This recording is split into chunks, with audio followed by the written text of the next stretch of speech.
Hello everyone, welcome back to our channel. Today we are here in Sweetwater, Tennessee at another classic Tennessee roadside attraction, the Lost Sea. Are you excited? Yeah, I'm really excited. I haven't been here since I was probably an early teenager, so I'm excited to see what they've changed and added and see what's new. And I have never been here, so this is going to be new for me.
This is all artifacts that were found in the cave.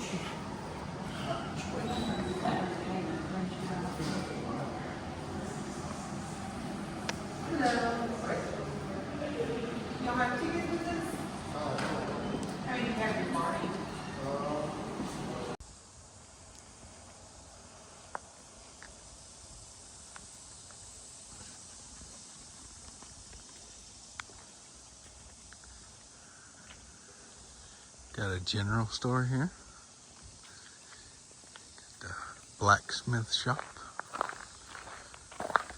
Got the crystal.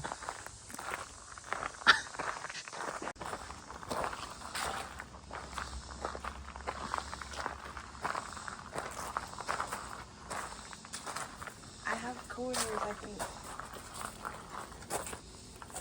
Oh wow, someone threw in a $100 bill.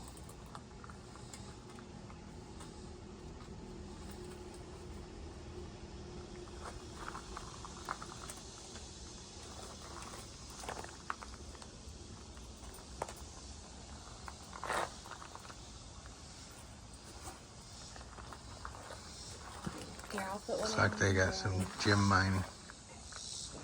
What I want to wish for.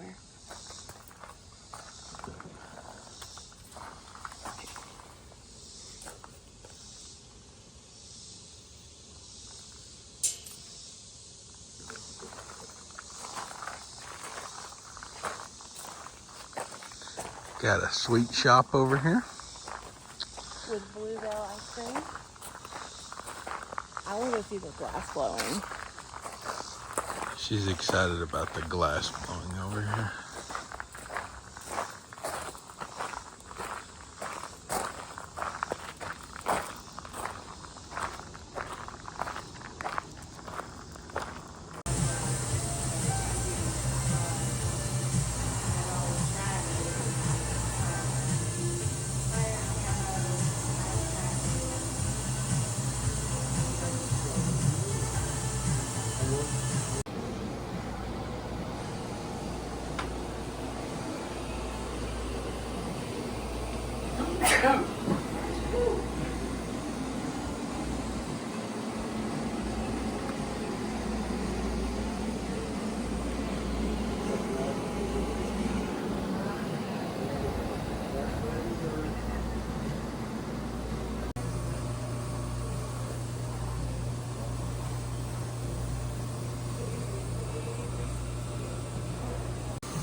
Wicked little fire-breathing dragon. That's so cool. How long does it normally take to do like one piece like that size? And he's been doing this for 48 years, so it probably takes him about 35-40 minutes. Oh wow. And then it takes me at least that long, if not longer, to detail it.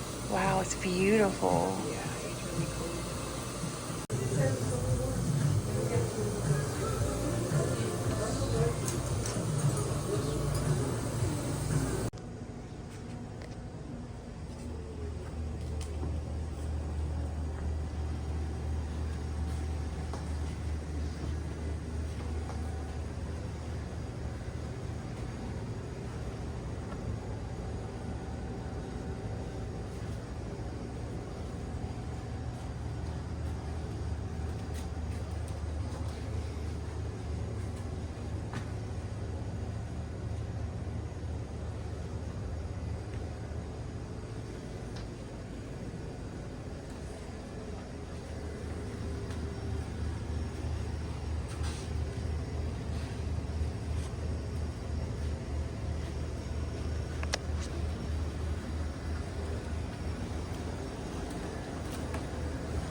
Here in the general store now.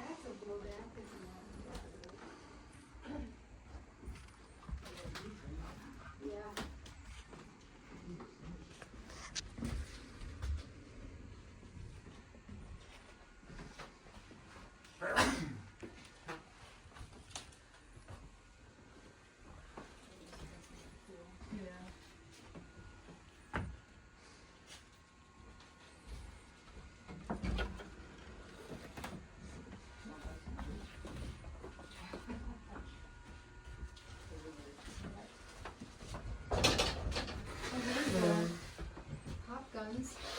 Pop gun, honey. I think the boy in We can get one in every color. They've had blue and clear the last one. This one has purple and red.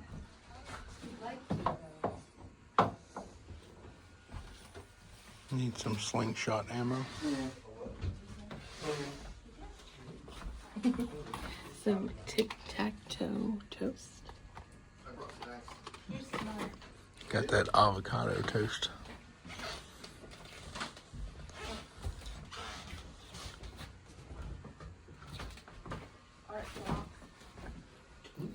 Oh, and it shows you. Got the gym mining. Here are the prices.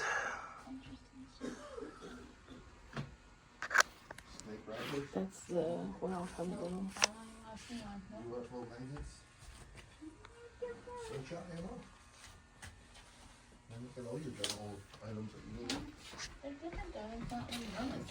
No.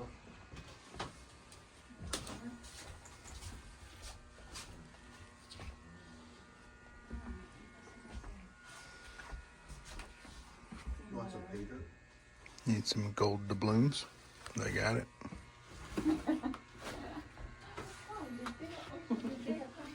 I found the struggle bus.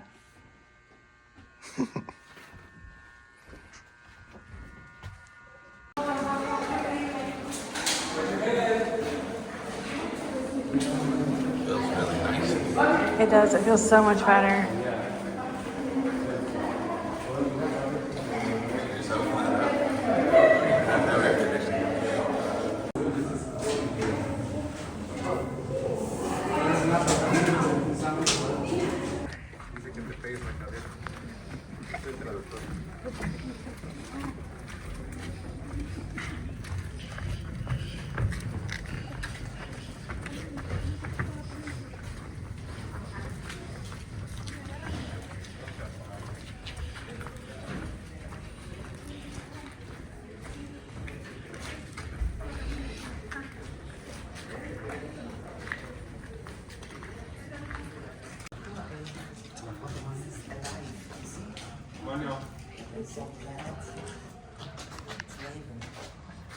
The layer right above it is drapery, made of iron oxide. That's a fancy way of saying rust. We have a fun name for drapery. We call it cave bacon. Because, in the right lighting, it kind of looks like bacon. Now, like I mentioned, this is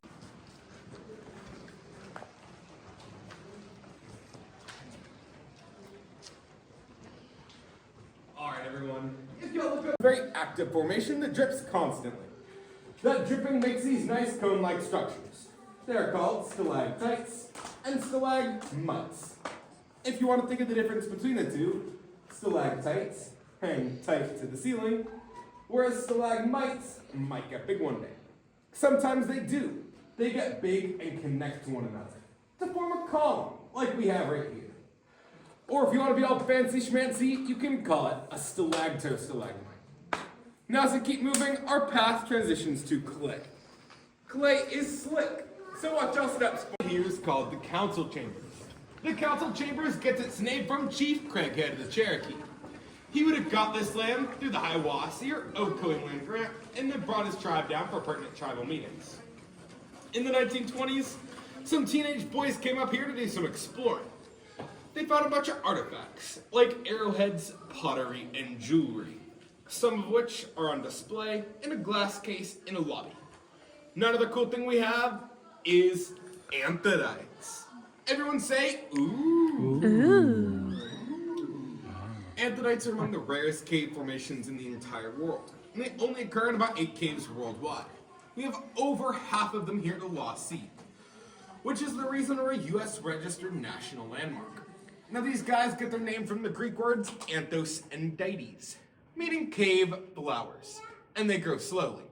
These guys are no longer actively growing. You can tell because of the black and brown tips.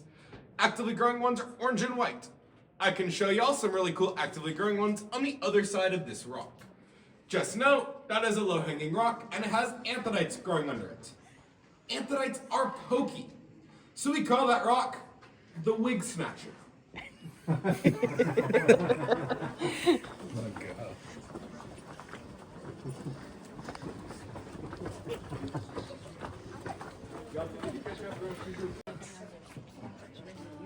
Oh wow, those are so pretty. Guano. They would have taken that back guano, put it in a leaching vat, poured boiling water, potash lye, and boiling water back into it. That would then drain into that pan down there and create a really nasty substance. They would take that substance, bring it up to the surface, pour it out in shallow troughs, and dry it out in the sunlight, which would make saltpeter.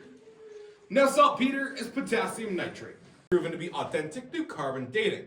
It's also the reason we're a Civil War trail marker.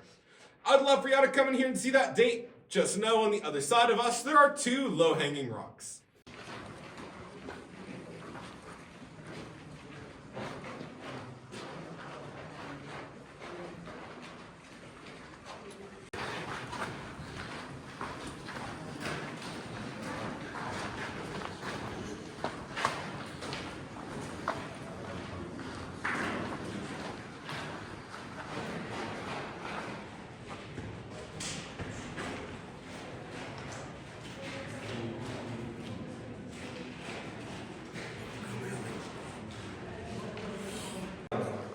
One came from the way we did, and another came from up there.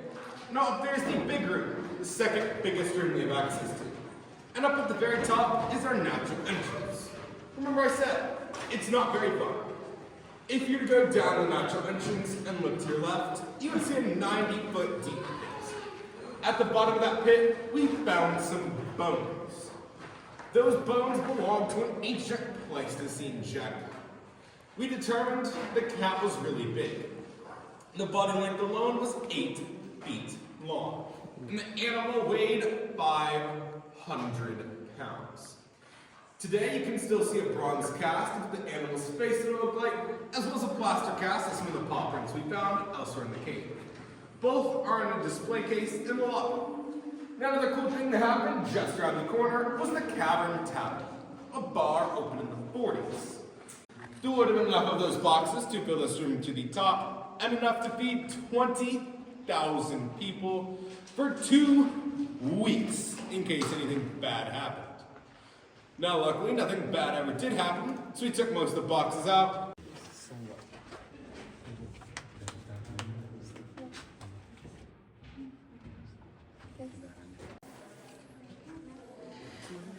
Maybe. Yeah. That is called the Devil's Hole.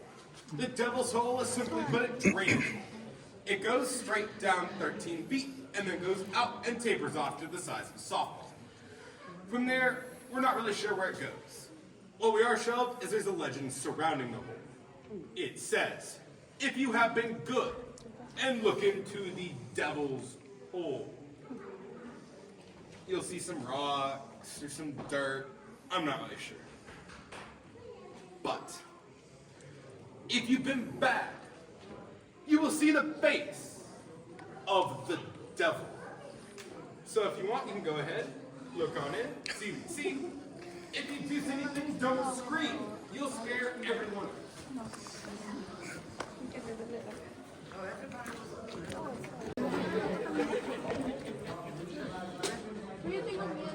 I think I've been good.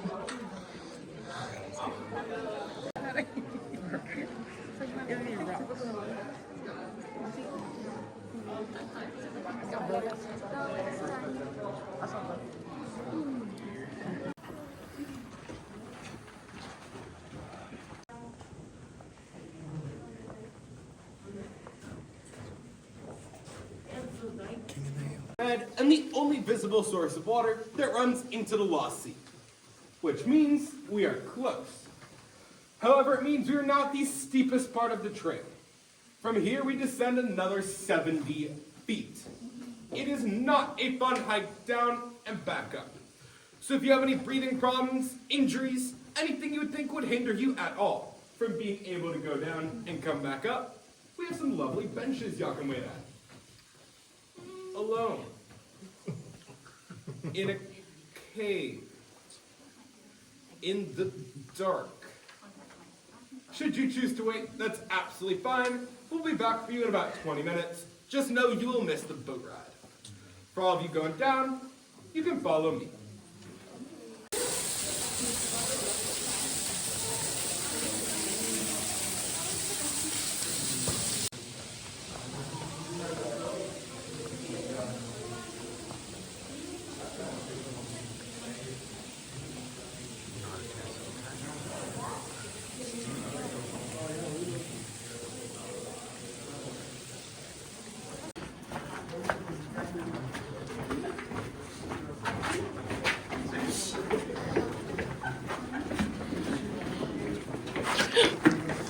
That is really slick. We're at the lake or sea.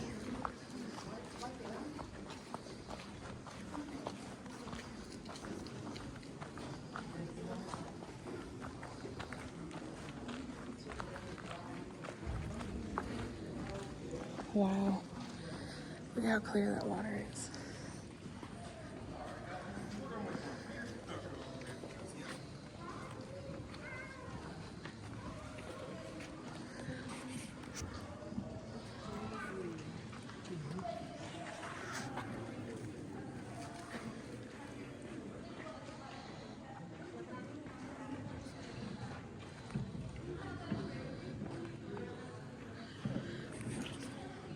Just a few rules.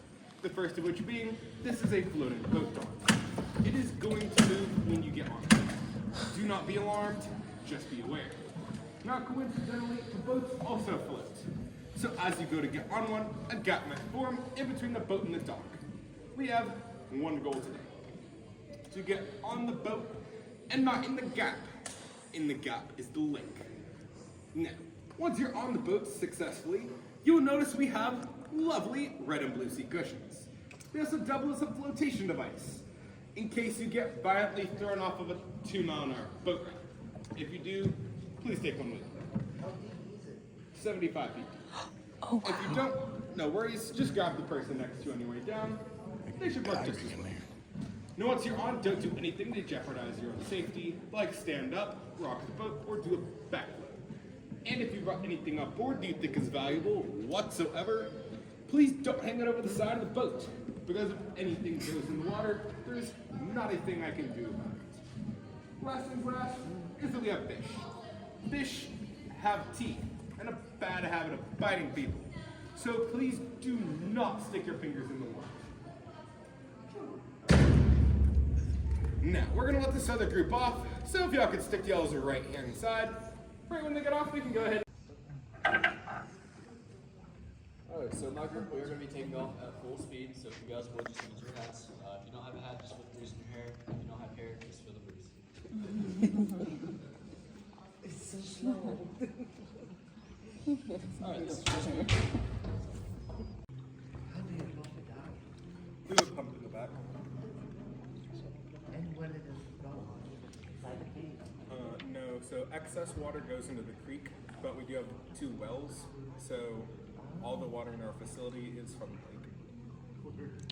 Oh, that's interesting.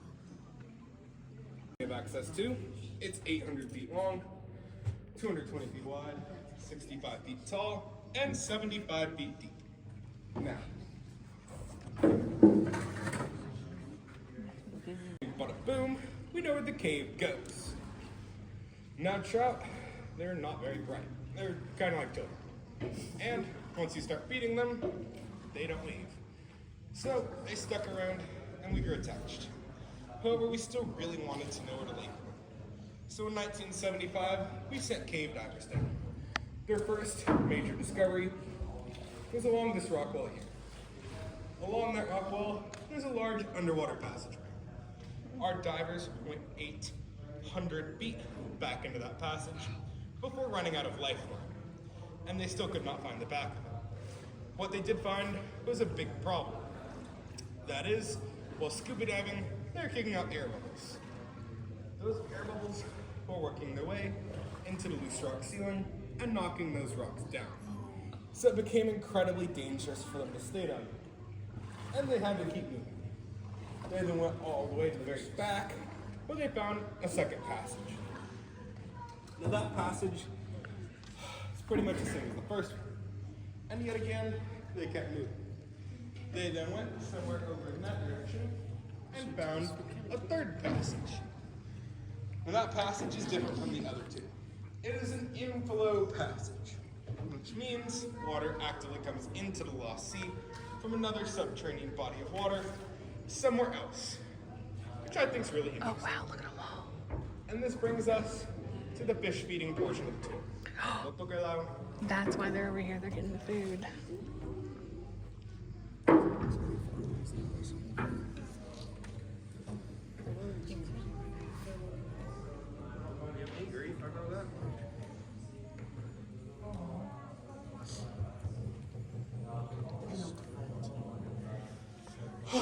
Alright everyone, we're now at the fish feeding portion of the tour. We get to talk about our new best fishy friends. These guys have a lot of rumors spread about them. People like to say that they're blind, albino, or some variation thereof. But that's just not true. These guys are put in here as a normal fish, and for the most part they'll stay that way. That being said, it is a cave, it is dark, they can lose 20% of their eyesight and 70% of their color. So they could use a little bit of a tan, but they're just fish. We won't tell them that. Now they do live a nice life down here and get to be really big. For reference, a trout in the wild will live 1 to 2 years and grow to be 1 to 2 pounds. The biggest fish we ever had in here was named Trevor. Trevor weighed 17 pounds. Oh wow. And lived for 8 years. Now Trevor is no longer alive, however she is still with us. She's in a glass case in the lobby. No. Yeah, it is. That's Trevor. Now these guys cannot reproduce in here. They are a river fish, and to do so, they would need a fast-moving current and a rocky bottom, neither of which they have. So we have to stock them in here every 5th year. Any questions about our new best fishy friends? Oh, yes, there. We have tour guides with pretty bad scars from the fish. Yeah. Bunch of sharp, jagged rocks. They're in staunch contrast to the nice smooth rocks that make up the entire rest of the ceiling. That is because this is the site of our most recent rockfall. It started here, went back 500 feet to the dock we launched from. It came down in 3 big chunks, weighing 94 tons. Oh, you This can see happened it right 2 here. weeks ago during the earthquake we had. Was anyone down here at that time? Yeah. Nope, it's during the night. Why some fish that got crushed?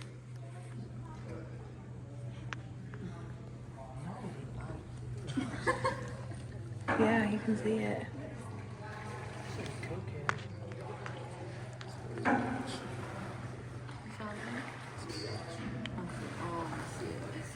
So he's the first rock there in the water?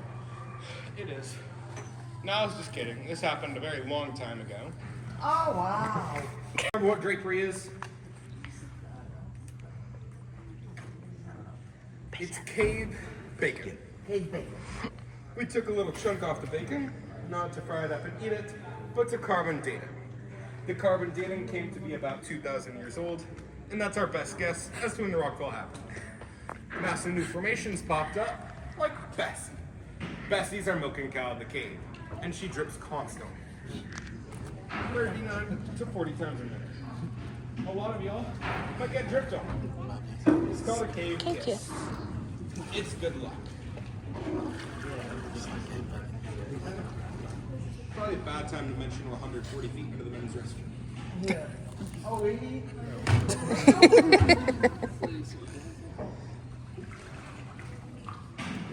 Now I'm just going to open the rest of the boat ride to questions. So do we have it?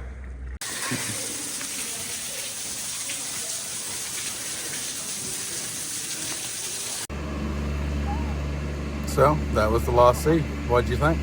I'm so tired, y'all. They are not kidding. About the start of it, he was like, I think we should have took the slower pace tour. I was like, there's only one pace tour and it's run. Y'all, I am exhausted, but I did learn something pretty cool. There was a bar down there at one point for like a month until they realized how alcohol blood oxygen level that works underground versus up here. So that was really cool. What do you think? So apparently you can drink as much as you want as long as you're that far down, I guess. Yeah. But whenever you try to come back up, you will definitely feel it. Yeah, so I'm exhausted. I would definitely recommend wearing proper shoes, be extremely hydrated, and have a Powerade on standby because it's gonna go fast. You better run. Run down, run up. Yeah, literally run up. Take a boat ride. Yeah, the boat ride was fun. Our motor went out, so he was hand paddling our boat. I felt so bad. Yeah, I felt pretty sorry for the Tour guide. tour guide, boat driver. All right, I think that's it for this trip. Yeah, see y'all later. All right, see you in the next one. Bye. Bye.